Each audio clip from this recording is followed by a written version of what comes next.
Struktur yang tepat dapat jadikan awning tu cantik gila.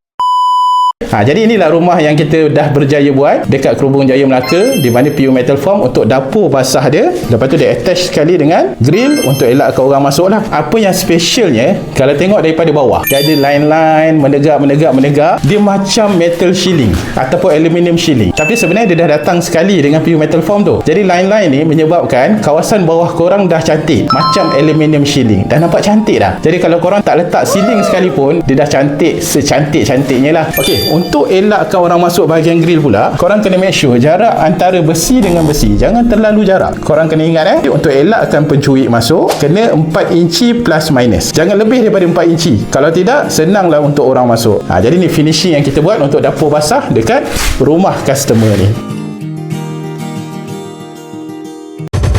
Explosions, iron guards,